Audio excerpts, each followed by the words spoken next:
This is a new video on the use of production possibility frontiers to depict efficient or inefficient allocations of resources. So the first thing that we need to do is to pin down what we mean by the term efficiency. Typically, economists distinguish between productive and allocative efficiency. So let's get into that now. Productive efficiency is achieved when output is maximised from a given factor input. When an economy operates on the edge of its PPF, output cannot be any higher. Therefore, productive efficiency has been achieved. When the economy is productively efficient, it's impossible to produce any more of one good without sacrificing production of another good. So we'll look now at how we can use production possibility frontier analysis to illustrate productive efficiency. In this case, we've got an economy that can produce either goods or services. If we're operating on the edge of the PPF, we're maximizing output. So a point such as A is clearly productively inefficient. This is because at A, we're only producing S1 services and only G1 goods, and that's a long way below the output level that we could produce if we were operating at a point on the edge of the frontier, such as point B. And the same would apply for point C, the same would apply for point D as well. All of those points would be productively efficient because they lie on the edge of the PPF.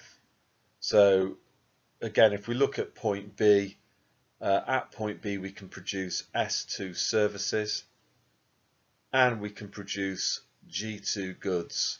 So clearly the output at B is a lot higher than the output of A. So all points on the edge of a production possibility frontier indicate a productively efficient outcome. All points to the left of the PPF, such as A, indicate productive inefficiency. So, to recap, to achieve productive efficiency, the economy must maximize its output. This implies that to achieve productive efficiency, the economy must be operating at a point on the edge of its PPF. So once again, C, B, D, they're all productively efficient because at any of those points, output is being maximized. Yeah, so as I say, therefore, points C, B, and D are all productively efficient. At all 3 points, output is being maximized. At point A, the economy has failed to maximize its output. This is because point A is inside the PPF. Therefore, point A is productively inefficient. The second type of efficiency is called allocative efficiency. Allocative efficiency is achieved when society's scarce resources are used in a manner that ensures that society's total utility is maximised. To maximise society's utility, society's output must be maximised. A failure to maximise output will limit our consumption possibilities. And if our consumption is limited, we won't be able to maximise our utility. That said, there is more to achieving allocative efficiency than maximising output. The type of goods and services produced also matters too. There would be little point in maximising the output of goods and services that consumers didn't want. If we were to do that, we wouldn't be achieving allocative efficiency because producing the wrong type of output would fail to maximise society's total utility. Therefore, to achieve allocative efficiency, the output mix of the economy must be right.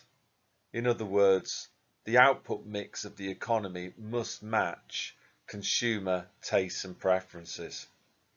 So in summary then, to achieve allocative efficiency, yes, we need to be productively efficient. but there's more to it than that. It's also being productively efficient at producing the right type of goods and services. The right type of goods and services as being defined by the consumer themselves. Like, what do they actually want? What goods and services match their immediate wants? If we can achieve that, we'll have achieved allocative efficiency, a theoretical situation where society's scarce resources are used in a manner as to ensure that society's total utility is maximised. So let's use production possibility frontier analysis to illustrate allocative efficiency. So again, we've got an economy that can produce either consumer goods or military goods. Point A is productively efficient because it's on the PPF, so therefore output is being maximised. B is also on the edge of the PPF, so at B output is also maximised, so it's also productively efficient. Point C is also productively efficient, output's maximised, same as D, same as E. All points on the edge of the PPF are productively efficient because at all of those points and anywhere else in between, output is being maximised. However, as we know, there's more to allocative efficiency than maximising output. We've also got to ensure that the right type of goods are produced. And the right type of goods is the type of goods that consumers prefer. It's the output mix that will maximise society's total utility. So to achieve allocative efficiency, we need to pay close attention to what consumers want and make sure that what society is producing is the same as what consumers want. Our output mix must reflect the most urgent preferences of consumers. So let's imagine that we've got some sort of dictatorship. We might be currently operating at point E.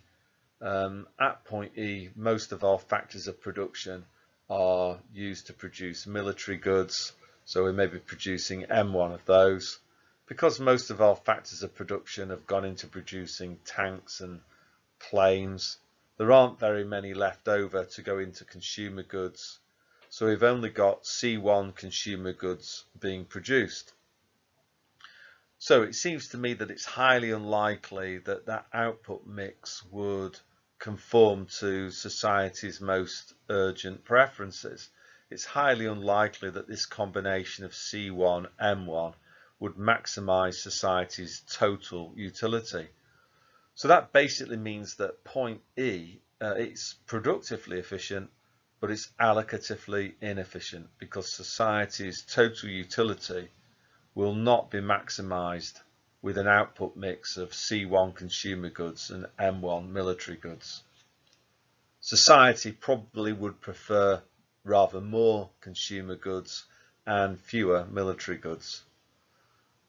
So if we were to take factors of production out of military goods and move them into consumer goods, the output of military goods would fall and the output of consumer goods would rise. Now, the million-dollar question here is point B allocatively efficient?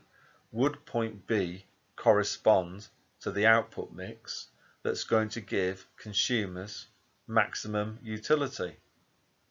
The answer to that question would all depend on consumer preferences for consumer goods over military goods. It may well be that point B isn't allocative efficient because maybe consumers would prefer even more of the factors of production going into producing consumer goods. Maybe they would get more utility from an output mix of M3 military goods and C3 consumer goods. So maybe point A is the allocatively efficient output mix. So in summary here, what we can say is that operating at any point on the edge of the PPF will guarantee that we've achieved productively efficient outcomes.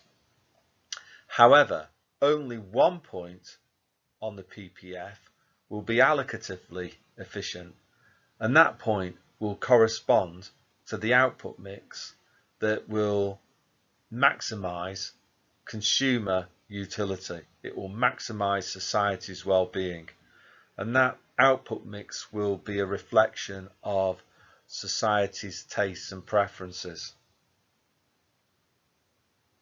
So, a quick recap. All points that lie on the perimeter of the PPF are productively efficient. Thus, A, B, C, D, and E are all productively efficient.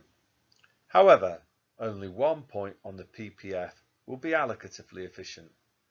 This point on the PPF will correspond to the output mix that will match consumer tastes and preferences.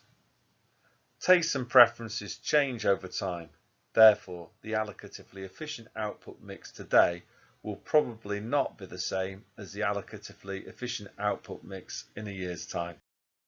So, how does society determine the allocatively efficient output mix?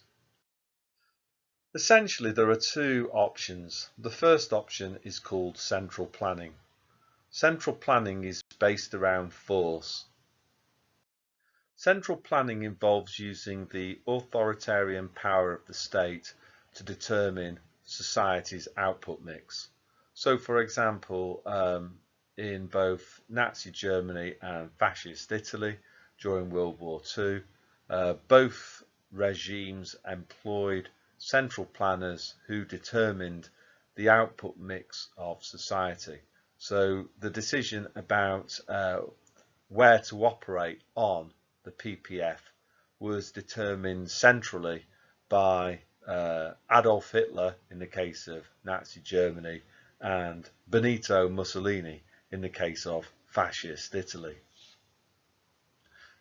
In essence, a very, very centralized top-down approach to the problem of determining what should be produced using society's scarce resources. Nazi central planners determined the output mix of the German economy. So in the case of music, the Nazi Party and Adolf Hitler disapproved of jazz, so they ensured that no jazz music was produced or played in Germany. They preferred more traditional music. Adolf Hitler decided to use German factors of production to produce autobahns. He also had some pretty firm ideas on what Germans should be allowed to read and what sort of things Germans shouldn't be allowed to read. Also, he instructed clothing manufacturers to produce clothes that met with his subjective preferences, which probably weren't the same as the subjective preferences of millions of Germans. But this is the essence of central planning. It's called the Fuehrer Principle. Central planners operating remotely, issuing centralized orders, and those centralized orders determine the output mix of the economy. And it's the central planners' preferences that override individual preferences. Individuals are just expected to go along with the output mix that's determined for them by the central planners. And those that criticised the decisions made by the central planners with regard to the output mix were sent to concentration camps. Authoritarianism isn't just a right-wing phenomenon. There are also left-wing authoritarians who use the command economy. The most obvious examples are Soviet and Chinese communism. Also, you could say that many socialist economies also resemble command systems where the decision regarding what's to be produced by society is made by central planners. So, for example, the output mix in Soviet Russia wasn't chosen by the Russian people. It was chosen for them by a team of central planners employed at the top of the Communist Party. So Russian people got space travel, grey clothes, nuclear weapons, flats that had leaky roofs and fell to bits, and fairly ugly cars. Did this output mix match the tastes and preferences of the Russian people? Who cares as far as the Communist Party was concerned? They produced the output mix that met their subjective preferences. The preferences of the Russian people, well, who cares about that? Again, those that complained about the output mix determined for them by the Soviet central planners were sent to gulags. So the conclusion that you should draw from this is that central planning is fundamentally an authoritarian business. Will the output mix of a fascist, communist, socialist-run economy match the most urgent preferences of the people? Answer, probably not.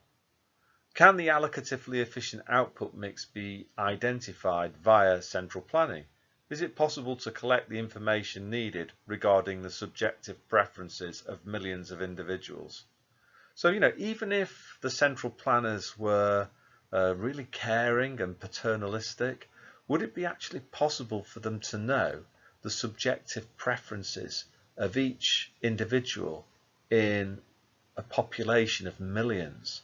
We're all unique, the only example of us that will ever exist. So how would the central planners know what we all want? Because we all want different things.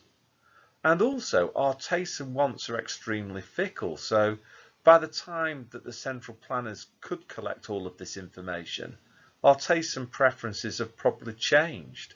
So the output mix that they decided upon probably wouldn't represent allocative efficiency today. Even if the information was available, would central planners use the information, or would the central planners prefer to use their authoritarian power to produce the output mix that they wanted rather than the output mix that the people wanted? Well, obviously, I think history shows that it was the former, that the central planners couldn't really care two hoots about what the people wanted. They just chose the output mix that they wanted. So central planning is highly unlikely to deliver allocative efficiency. The output mix of Nazi Germany or Soviet Russia certainly didn't maximize the utility of Germans and Russians. In fact, in the case of communism in East Germany, communism was so popular, that the East Germans had to build a wall to keep people in.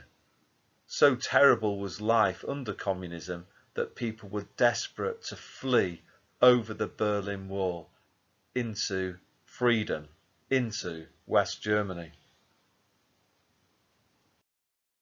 The other way of determining the allocatively efficient output level is called free market capitalism.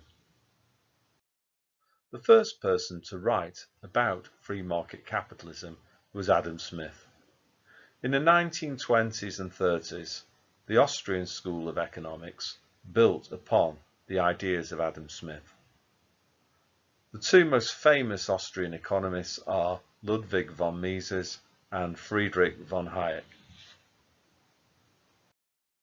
In a free market economy, consumers decide the output mix of the economy.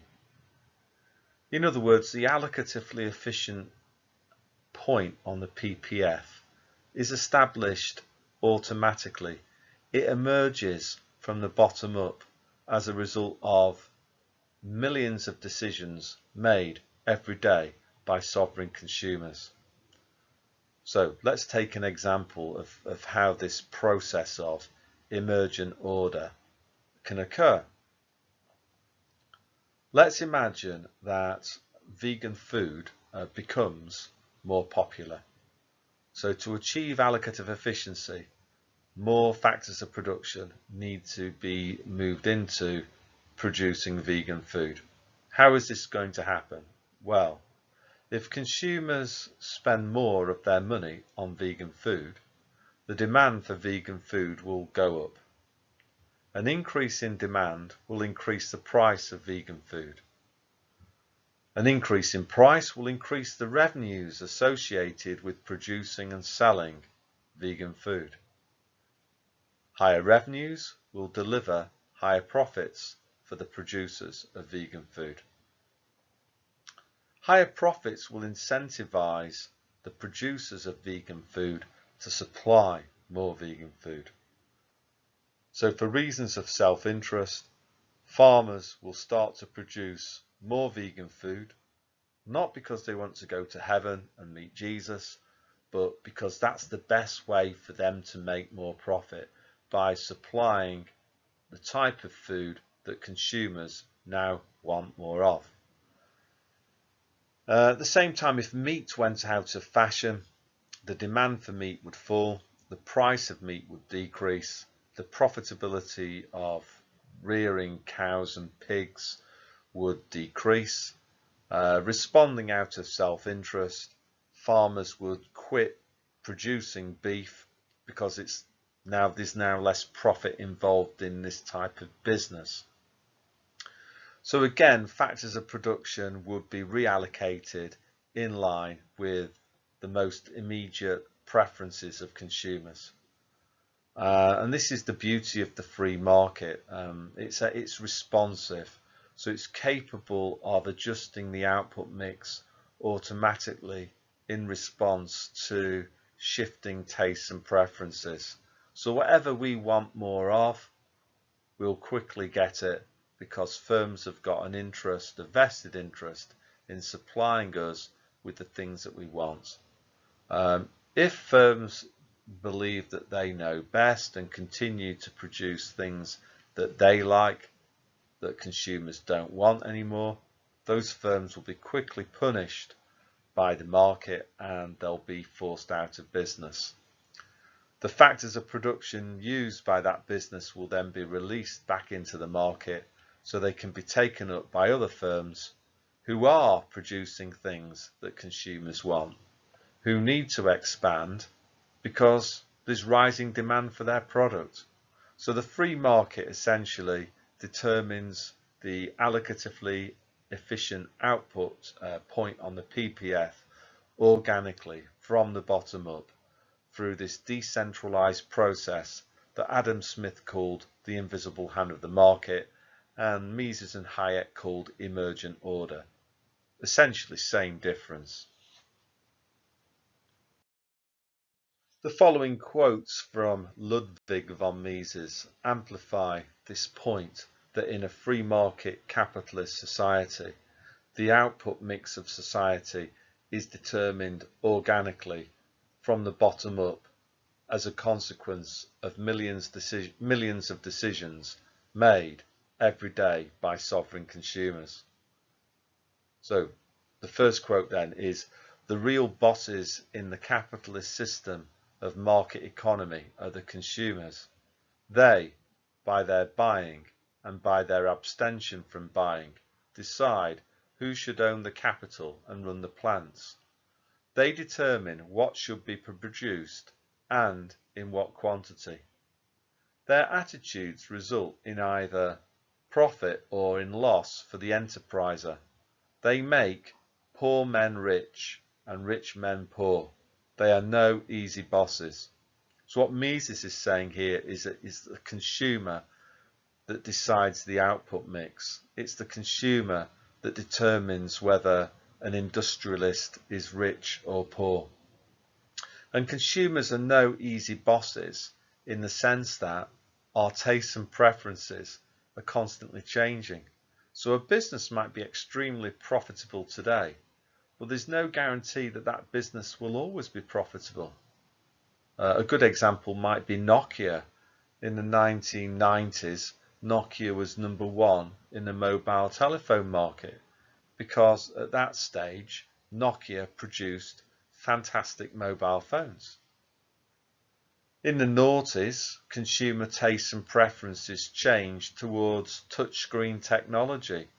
Nokia stood still for too long and their customers deserted them in droves and moved over to Apple.